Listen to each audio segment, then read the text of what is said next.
வாஜ்போ நாராயணன் என்கிட்ட சொன்னாரு, ஒரு பஸ் கண்டக்டர் சூப்பர் ஸ்டார், இன்னொரு பஸ் கண்டக்டர் மாண்புமிகு அமைச்சர், முக்கியமான போர்ட்போலியோ இருந்தது. இதுதான் தமிழ்நாட்டுக்கு ஒரு பெருமை.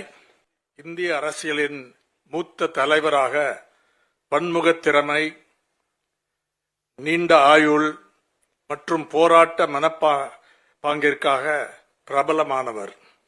அவர் அரசியல் வரலாற்றில் நிகழ்த்திய சாதனைகளை எதிர்காலத்தில் சமமாக்குவது கடினம். 5 முறை முதல்வர், 50 ஆண்டுகளாக திமுகவின் தலைவர், போட்டியிட்ட 13 முறையிலும் சட்டப்பேரவைக்கு தேர்ந்தெடுக்கப்பட்டவர். அரசியலில் கலைஞர் சாதித்ததை எட்டி பிடித்தவர்கள் இந்திய அரசியலில் யாரும் இருக்க முடியாது என்று தெளிவாக தெரிகிறது. அவர் மறைவுக்கு பிறகு பல தரப்பில் இருந்து பாராட்டுகளும் அது வந்தது அது இந்த சிறப்புத்தன்மையை தான் பிரதிபலித்தது. அவர் மாநில அரசியலிலே கவனம் செலுத்தினார். கிங் மேக்கர் என்று சொல்வார்கள். திமுக பல நேரங்களில் கிங் மேக்கராக இருந்திருக்கு. ஆனால் வேறு தலைவர்கள், மாநில தலைவர்கள், வேறு மாநில கட்சிகளுடைய தலைவர்கள் பிரதமர் அங்க போய் அதை பிடிக்க முயற்சித்தார்கள். ஆனா இங்க கான்சென்ட்ரேஷன் அதே மாதிரிதான் இன்னைக்கு இருக்கக்கூடிய தமிழ்நாடு முதலமைச்சரும். இந்த போக்கஸ் இருக்கிறதுனால தான் தமிழ்நாடு இந்தியாவிலே நம்பர் 1 ரேங்கை அடைந்து இருக்கிறது. இந்த போக்கஸ் இல்லை என்றால் இந்த அளவுக்கு வளர்ச்சி ஏற்பட சாத்தியமில்லை. அதனால கலைஞர் அவர்கள் மாநில அரசியலிலே கவனம் செலுத்தினார். ஆனால் நாட்டு பல பிரச்சனைகளிலும் இன்டர்நேஷனல் இஷ்யூஸ்லயும் ஆழமான இன்ட்ரெஸ்ட் எடுத்தார். அதை பத்தி எழுதினார், அதை பத்தி பேசினார், அதை பத்தி யோசித்தார். அதுல அது ஒரு முக்கியமான ஒரு அம்சம் என்று கூறுகிறேன். ஆட்டானமி அண்ட் பெடரலிசம், மாநில சுயாட்சி, கூட்டாட்சி அவருடைய உறுதியான கொள்கைகள். அவர் சலியாத உழைப்பாளி, படைப்பாளி, நிர்வாகி, தொட்ட துறைகளில் எல்லாம் முத்திரை பதித்தவர். சிறுகதைகள், நாவல்கள், நாடகங்கள், திரைப்படம் என எல்லா துறைகளிலும் அவர் கோலோச்சினார். Kalaignar was not born with a silver spoon. அவர் on his own ஃபைட் பண்ணி சிறு வயதிலேயே ஸ்கூல்ல இருக்கும்போது அரசியலில் இறங்கி வாழ்நாள் முழுவதிலும் அந்த பிடிப்பு இருந்தது, உறுதி இருந்தது, அந்த தைரியம் இருந்தது, நேர்மை இருந்தது. அதனாலதான் இன்றைக்கு அவரை எல்லாரும் பாராட்டுறாங்க. அன்னைக்கு நம்மளுடைய டிஃபென்ஸ் மினிஸ்டர் ராஜ்நாத் சிங் வரும்போது நானும் இங்க கேட்டுட்டு இருந்தேன். முதலமைச்சர் சொன்ன மாதிரி எந்த திமுக தலைவரும் உறுப்பினரும் அந்த அளவுக்கு கலைஞரை பொழுந்ததில்லை. அந்த அளவுக்கு அவர் அவருடைய பெடரலிசம், அவருடைய ஜனநாயக பற்று, இதை பத்தி எல்லாம் அன்னைக்கு நன்றாக பேசினார் ராஜ்நாத் சிங் அவர்கள். சுயமரியாதை கலைஞருடைய சொத்து. பல விஷயம், இதெல்லாம் தெரிஞ்ச விஷயம், உங்க எல்லாருக்கும் தெரிஞ்ச விஷயம். அதனால எனக்கும் ஒரு மூத்த நண்பராக தான் நான் கலைஞரை பார்த்தேன். பல விஷயத்தில் அவரை அணுக முடியும். ஏதாவது ஐடியா இருந்தாலோ, ஏதாவது பிரச்சனை இருந்தாலோ, ஏதாவது காமெண்ட் இருந்தாலோ அவரை சுலபமாக அணுக முடியும். ஏன்னா அவரே ஒரு எழுத்தாளர், பத்திரிகையாளர், பத்திரிகை சுதந்திரத்துக்கு பெரிய ஒரு காப்பாளராக இருந்தார்.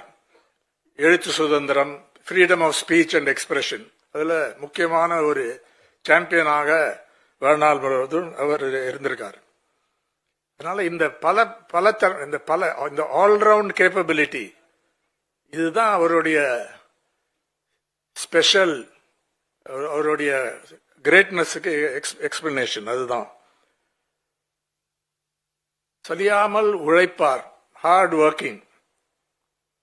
அதனால இன்றைக்கு அதிக நேரம் நான் பேச வேண்டிய வாய்ப்பு இருக்காது, பேச தேவையும் இல்லை. ஏன்னா அவருடைய கிரேட்னஸ் பல பேருக்கு எல்லாருக்கும் தெரிஞ்ச விஷயம். ஆனா இந்த நூல் தாய் என்ற தலைப்பில் ரொம்ப பொருத்தமான ஒரு தலைப்பு ஒரு முயற்சி. மாண்புமிகு அமைச்சர் வேலு அவர்கள் அதை ஒரு ரொம்ப திங்க் பண்ணி ஆழமாக அதை பரிசீலனை பண்ணி எப்படி அவர் தாய் எப்படி ப்ரொடெக்ட் பண்ணுவாங்களோ அதே மாதிரி கட்சியை மட்டும் இல்ல திராவிட இயக்கத்தையும் பாதுகாத்து அந்த பேஷன் தமிழ் மொழிக்கு இருந்த அந்த பேஷன் எல்லாம் எப்படி இருந்தது. அதனால தாய் என்பது ஒரு ரொம்ப பொருத்தமான ஒரு தலைப்பு என்பதை நன்றாக எடுத்து காட்டியுள்ளார் இந்த நூல்ல. மைப்போ நாராயண் ஒரு விஷயம் சொன்னாரு நம்ம ஆசிரியரை பத்தி.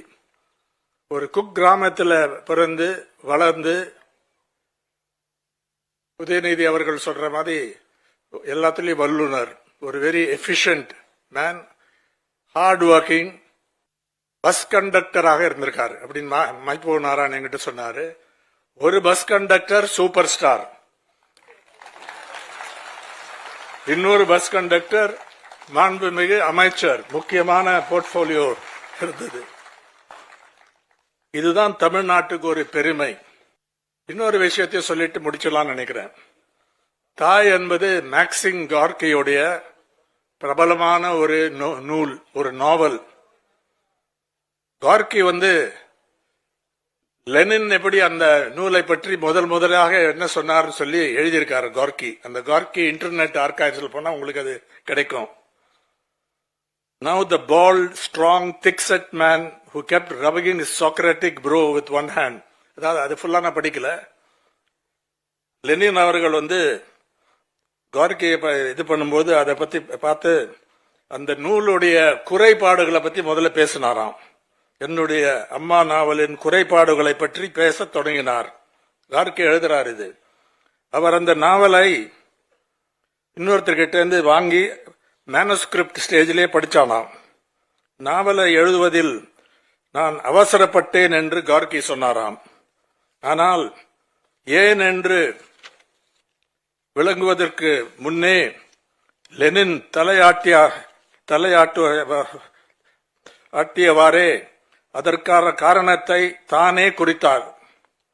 அவசரமாக எழுதப்பட்டது சரியானதே, ஏனெனில் இந்த நாவல் இப்போது மிகவும் தேவைப்பட்டது. பல தொழிலாளர்கள் தன்னிச்சையாகவும் திடீரென்றும் புரட்சியில் இணைந்திருந்தனர். அவர்களுக்கு அம்மா மிகுந்த பயனுள்ளதாக இருக்கும்.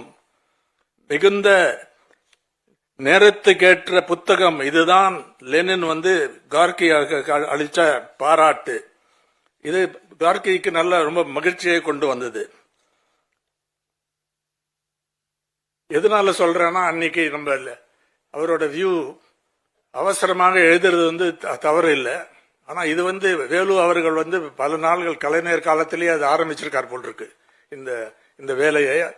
அவர்கிட்டயே அந்த தலைப்பை பேசியிருக்காரு அப்படின்னு தான் கேள்விப்பட்டேன். ஸ்டாலின் கார்கியுடைய மேக்சிம் கார்கியுடைய ஜோசப் ஸ்டாலின் அவர்கள் மேக்சிம் கார்கி அவர்களுடைய நூலை பற்றி என்ன சொன்னார்னு தெரியாது. ஆனா நம்ம முதலமைச்சர் மு.க. ஸ்டாலின் அவர்கள் என்ன சொல்லுவார்னு என்று எல்லாரும் எதிர்பார்க்கிறோம். இந்த நூலை பற்றி படிச்சிருப்பார். இந்த ஐடியாவோட நான் இந்த வாய்ப்பு கொடுத்ததுக்கு நன்றி சொல்லி இந்த புக் கொண்டு வந்தது is an important day for Tamil Nadu.